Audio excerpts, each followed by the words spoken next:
कधीपासून सुरू आहे? हे शेकडो वर्षांपासून सुरू आहे. ब्रिटिश काळामध्ये आपला आवाज दाबण्याचा प्रयत्न केला गेला होता. कुणी केला होता? तर ब्रिटिशरांनी केला होता.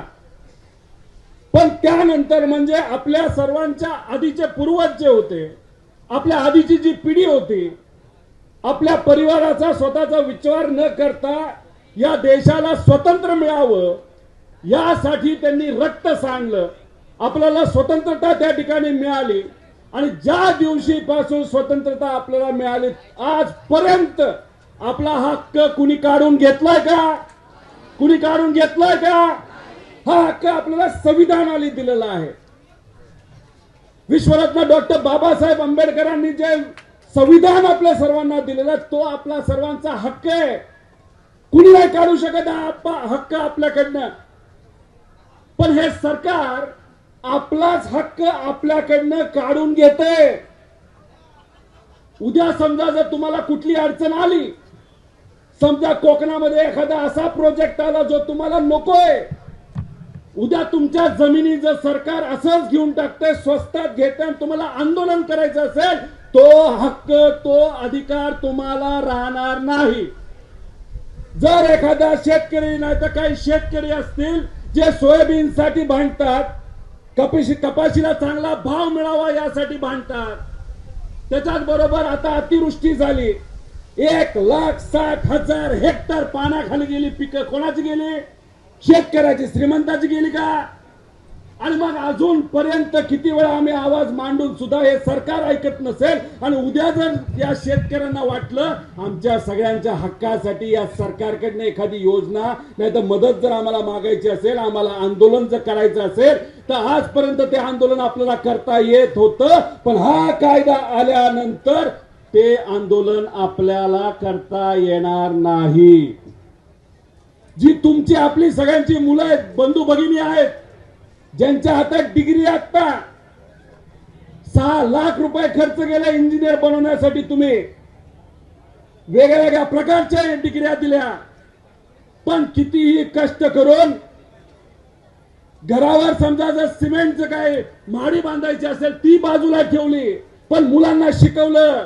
गाडी घ्यायची होती जे स्वप्न बाजूला ठेवलं, पण मुला मुलींना शिकवलं. आणि एवढा खर्च करून शिकवल्यानंतर हातात डिग्री असताना सुद्धा जर त्या मुला मुलींना काम मिळत नसेल तर त्या मुला मुलींना तिथं आंदोलन करायचा अधिकार हा कायदा आल्यानंतर नसणार आहे. हे आमचे जे युवा इथं बसलेत, जे स्वतःच्या हक्कासाठी बसलेत, उद्या एमपीएससी असू द्या, यूपीएससी असू द्या, जेव्हा त्यांच्यावर अन्याय केला जातो, पेपर फुटी केली जाते, पैसे देऊन पेपर विकले जातात आणि हे गरिबाची पोरं त्यावेळेस जर आंदोलन करण्याचा विचार करत असतील तर त्यांना हा कायदा आल्यानंतर आंदोलन करता येणार नाही, निदर्शन करता येणार नाही, स्वतःचा हक्क स्वतःचा आवाज त्यांना तिथं मांडता येणार नाही. मग गरिबाला जेव्हा अडचण येईल काय करणार तुम्ही सर्वजण? मला विचारायचं तुम्हाला, काय करणार आपण सर्वजण? आपण जर आवाज उठवला तर आपल्याला जेलमध्ये टाकणार.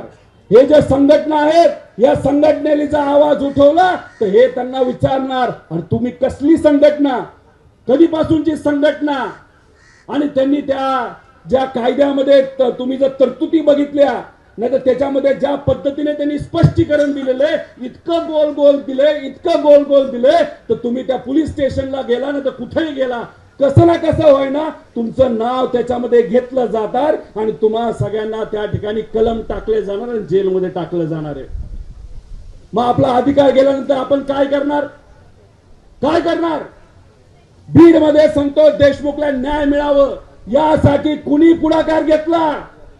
तिथं असणाऱ्या गरीब लोकांनी घेतला, सामान्य लोकांनी घेतला. तिथं वातावरण तापलं आणि मग कुठं तरी तिथं त्या संदीप देशमुखांना न्याय मिळण्याची प्रक्रिया ही सुरू झाली.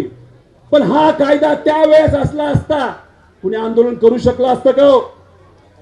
परभणीचा सोमनाथ सूर्यवंशी, त्याचा जो अन्याय झाला, जो पोलिसांनी अन्याय केला, हा कायदा त्यावेळेस असला असता तर त्या बिचारा तिथं सूर्यवंशीला न्याय मिळण्यासाठी जे आंदोलन उभं झालं होतं ते आंदोलन उभं झालं असतं का?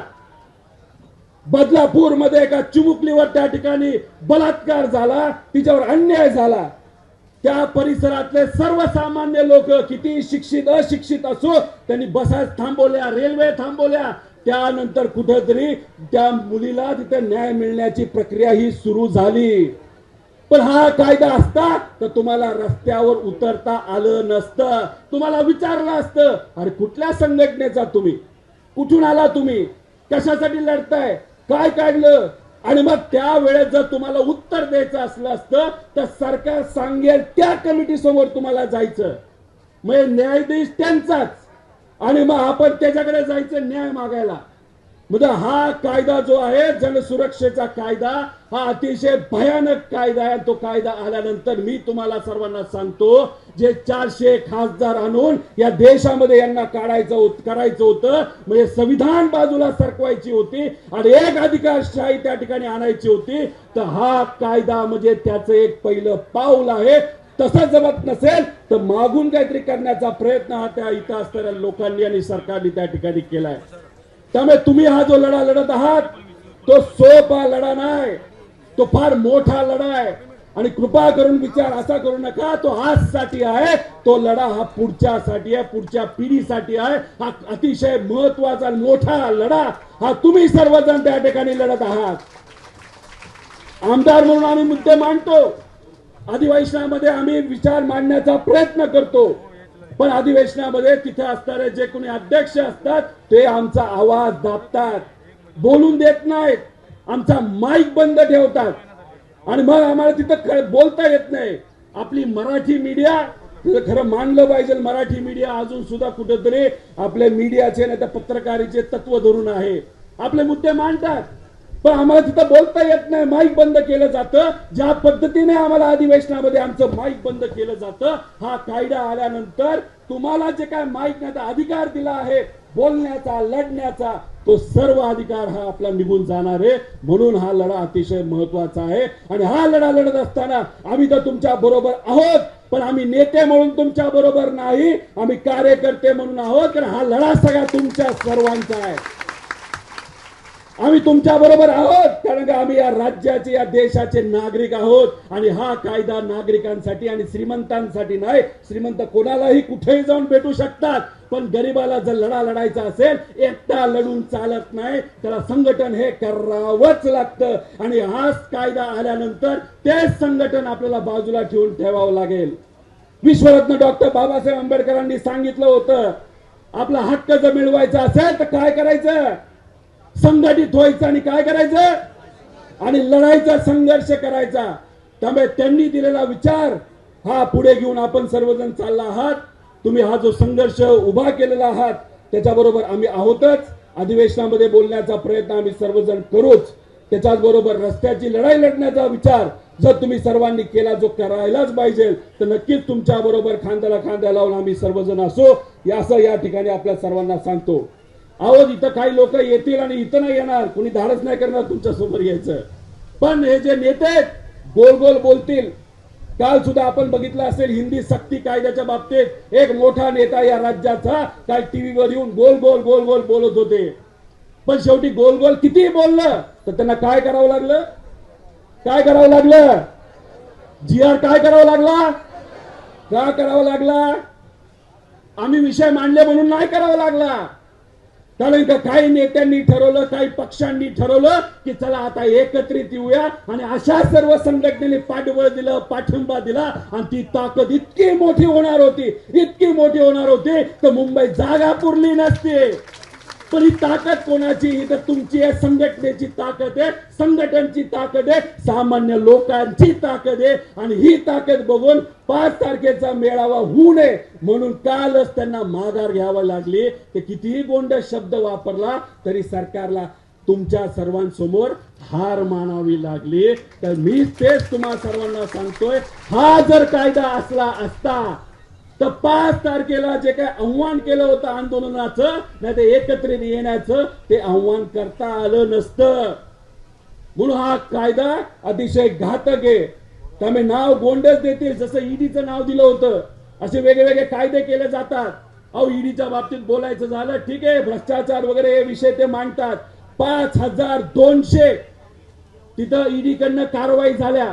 99.99% कारवाई या विरोधकांवर झाल्या आणि 99.5% कारवाईमध्ये त्यांना काहीही सापडलं नाही. फक्त आवाज दाबण्याचा. पण हा आवाज हा संविधानाचा आवाज आहे. त्यामुळे तुम्ही लढत असताना या कायद्याच्या विरोधात लढताय असं समजून चालणार नाही. तुम्ही कशासाठी लढत आहात तर तुम्ही संविधानासाठी लढत आहात. तुम्ही तुमच्या हक्कासाठी लढत आहात. आजच अधिवेशनाचा पहिला दिवस. अधिवेशनाच्या पहिल्या दिवशी आम्ही जेव्हा गेलो होतो, जेव्हा आम्हाला व्हिजिटिंग पासेस काही लोकांना पाहिजे होते, ते व्हिजिटिंग पासेस आमच्या हातामध्ये आले आणि त्या व्हिजिटिंग पासेसवरनं ह्यांनी काय काढलं? अशोक स्तंभच काढून टाकला. म्हणजे हळूहळू यांना काय करायचंय तर संविधान आपलं जे आहे, ज्याच्या पुढे आपण नतमस्तक होतो, तेच आपल्याकडनं काढून घ्यायचंय आणि त्यांना एक अधिकारशाही आणायची. त्यामुळे या एक अधिकारशाहीच्या विरोधात आपल्या सर्वांना एकजूट व्हायचंय आणि त्यासाठी एकत्रित यायचंय. त्यामुळे हा लढा फक्त ठराविक लोकांचा नसून हा लढा अख्ख्या महाराष्ट्राचा आहे, अख्ख्या देशाचा आहे, सामान्य लोकांचा आहे. आणि या लढ्यामध्ये आमच्यासारखे कार्यकर्ते आणि आमच्यासारख्या नेते आणि पवार साहेबांसारखे मोठे नेते हे तुमच्या बरोबर भक्कमपणे आहेत. एवढंच या ठिकाणी आपल्या सर्वांना सांगतो आणि तुमच्या या लढ्याला पाठिंबा देतो. तुमच्या बरोबर जिथं कुठं सांगाल तिथं रस्त्यावर उतरायला सुद्धा आम्ही सर्वजण तयार आहोत. एवढंच सांगतो आणि थांबतो. जय हिंद, जय महाराष्ट्र, जय संविधान.